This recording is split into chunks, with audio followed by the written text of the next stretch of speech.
This is News Conference Extra with Conan Nolan. Good morning and welcome to News Conference Extra, a special segment of Today in LA Weekend. As we take a look at the coronavirus from California to Washington, D.C., joining us is Chuck Todd, host of Meet the Press, which airs at 8 o'clock Sunday morning.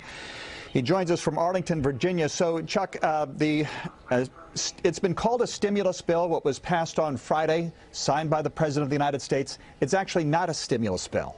It's a recovery bill, but some have argued, including members of Congress out of California, including Nancy Pelosi, the House Speaker, that this is just the first, that there will need to be further spending, another stimulus package sometime down the road.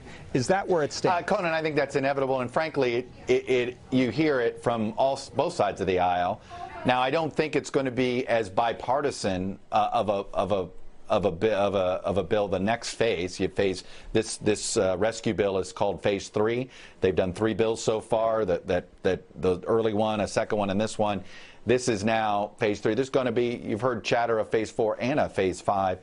So yes, I think there's going to be two ways this is going to come front and center in the next 6 weeks. Number one, you're going to have the issue of some of the money that was intended to go out for April is going to take a while longer to get out.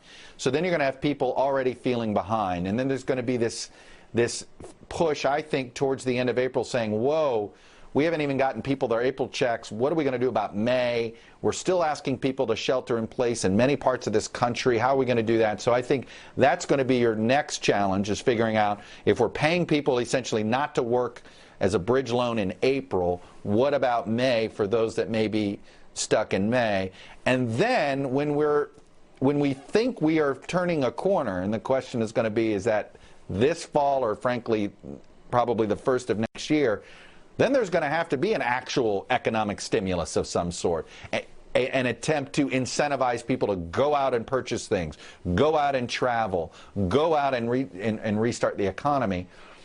But you can't do that yet. And I think the timing of that is going to also be a political hot potato, because I think the president wants to open up this economy, obviously, much sooner than the scientists do. True. Remember, though, that when we talk about the federal government putting together these massive packages, $2.2 trillion is like 11% of the GDP. We're talking about printing money. States can't do that. The federal government can. And that's what this is. This is printing money and more debt. And obviously, those that used to be concerned about the debt, I guess, are no longer in politics anymore.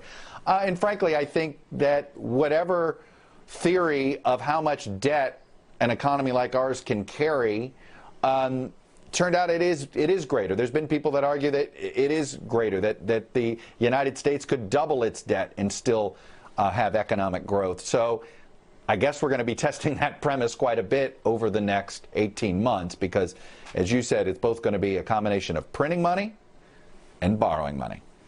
Can you navigate something for us?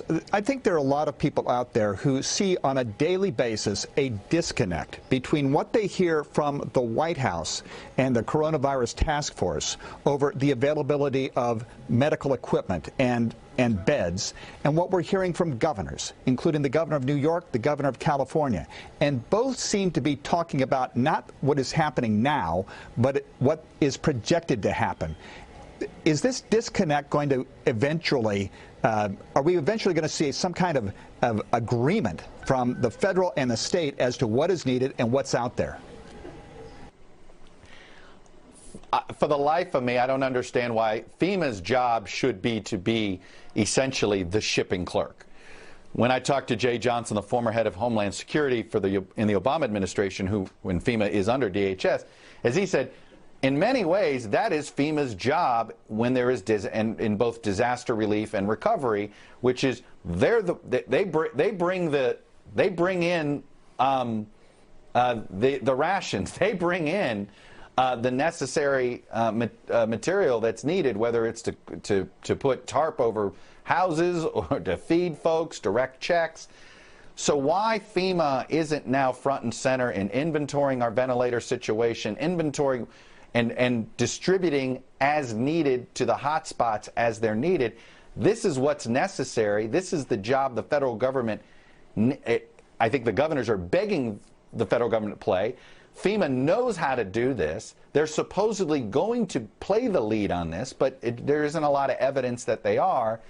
And then I think the real challenge and the messaging disconnect is that task force feels, everybody not named Trump feels like they have to sound optimistic, and the whole goal is to always sound like they're on top of it. And I think it's for fear of the president, of somehow angering the president, looking like they're admitting they're falling down on something. So I think some of the happy talk and the spinning that's coming from the task force is driven by the gentle way they've tried to manage the president. And that is you see it. This task force, I think, is trying to lead with facts, but manage the president's frustration.